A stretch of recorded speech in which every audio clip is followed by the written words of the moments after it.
আসসালামু আলাইকুম। তো সময় কতটা দ্রুতই না চলে যায়, তাই না? ছোট, ছোট ভাই বোনগুলা চোখের সামনে বড় হইছে এবং এখন তাদের বিয়েরও বয়স হয়ে গেছে। আর এই তো আমার কাকা বাজার নিয়ে যাইতেছে। তো বাপের বাড়ি, শ্বশুর বাড়ি এক বাড়িতে হওয়াতে কিন্তু এই সুবিধাটা আছে যে সবসময় আমি আমার আপন মানুষগুলাকে দেখি। তো সাথে কিন্তু আমারও বাজার নিয়ে আসছে। তো আমার এখানে মুরগি, ডিম, তারপরে কিছু সবজি ছিল। তো এর মধ্যে দেখলাম যে কয়েকটা ডিম ভাইঙা গেছে। তো কয়েকটা বলতে ২ টা ডিম ভাঙছে আরকি। তো ডিমগুলা ভাঙার কারণে কিন্তু আমি ডিমগুলা ধুইয়া নিতেছি। আসলে এছাড়াও ডিম দুই, কারণ যেহেতু ডিমগুলা সরাসরি ফার্মের থেকে আসে, আমার মনে হয় যে ধুইয়া রাখলেই ভালো হয়।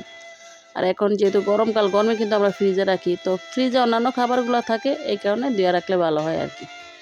সাথে কিন্তু মুরগিটাও ধুইয়া নিছিলাম, আর এর মধ্যে কিন্তু আমি ডাল বসায় দিছি।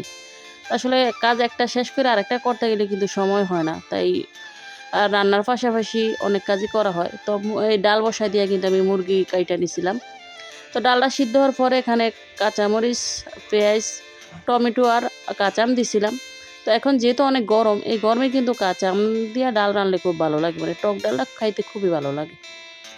আর সবচেয়ে বড় কথা হচ্ছে, আমার ঘরে আমি মাংস রান্না করলে অবশ্যই ডাল রান্না করি, কারণ মাংসের সাথে ডালটা খুব পছন্দ করে।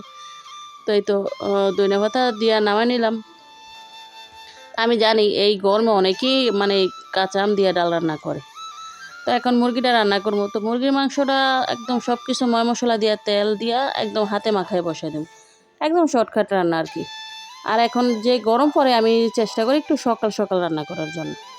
কারণ যত মানে সময় বাড়ে, ততই কিন্তু রৌদ্রের তাপও বাড়ে। তাই সকাল, সকাল রান্না করার চেষ্টা করি প্রতিদিন। আর হাতে মাখায় একদম শর্টকাট রান্না আরকি মুরগির মাংসটা। তো এভাবে রান্না করলে আমার ছেলে মেয়ে অনেক পছন্দ করে। তো একদমই ঝোল না রেখে মাখো, মাখো করে রান্না করলে দেখা গেছে ওরা ওইটা দিয়েই ভাত খেতে পারে খুব সুন্দর করে। তো আসলে রান্নাবান্না শেষ করলাম। রান্নাবান্নার পাশাপাশি কিন্তু আমি আরও অনেক কাজগুলো করি। মানে রান্না শেষ, আমার ঘরের কাজও শেষ। যেহেতু গ্যাসে রান্না করি, মানে অত একটা ঝামেলা হয় না। রান্নার পাশাপাশি আমার কাজগুলো শেষ হয়ে যায়। তো দেখেন, আমি কিন্তু এই তো রান্না শেষ। আমি কিন্তু ঘর ঝাড়ু দেওয়া, তারপরে বাকি অন্যান্য কাজও শেষ করছি। আর সাথে কিন্তু অনেকগুলো কাপড়-চোপড় ধুইছি। তো আসলে কোথায় বেড়াতে গেলে ওখান থেকে আসলে কিন্তু অনেক কাপড়-চোপড় ধোয়া লাগে। আমার মনে হয় যে এটাই হচ্ছে জরিমানা বেড়াইতে যাওয়ার আরকি। তো কাপড়-চোপড়গুলা মেইলা দিলাম, রান্না-বান্নাও শেষ। তো এটা হচ্ছে দুপুরবেলা টিফিনে আসছে আমার মেয়ে স্কুল থেকে। তো স্কুলের প্রতিযোগিতা অনুষ্ঠানে আমার মেয়ে অংশগ্রহণ করছিল। ওইখান থেকে প্রাইজ পাইছিল। তো প্রাইজটা অনেকদিন পর দিছে। তো মেয়েটা আনছে, ছেলেও পাইছে, ছেলেটা নাকি একদিন পর দিব।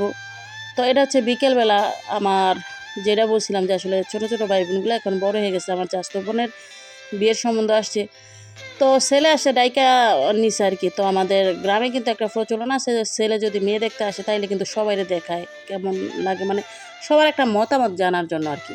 তো এই তো ও হচ্ছে ছেলে আরকি, যার জন্য মেয়ে দেখছে। তো পরের আপডেট কিন্তু আপনারা পাবেন যদি সবসময় আমার ভিডিওগুলো দেখেন, কারণ আমি কিন্তু ভিডিওর মাধ্যমে অনেক কিছু বইলা দিই। তো ওরা অনেকেই চিনবেন যেহেতু আমাদের পাশাপাশি এলাকা। তো এরপরে আম্মাকা খাইলাম বিকেলবেলা। তো আপনাদের সবার জন্য দোয়া রইল। আল্লাহ হাফিজ।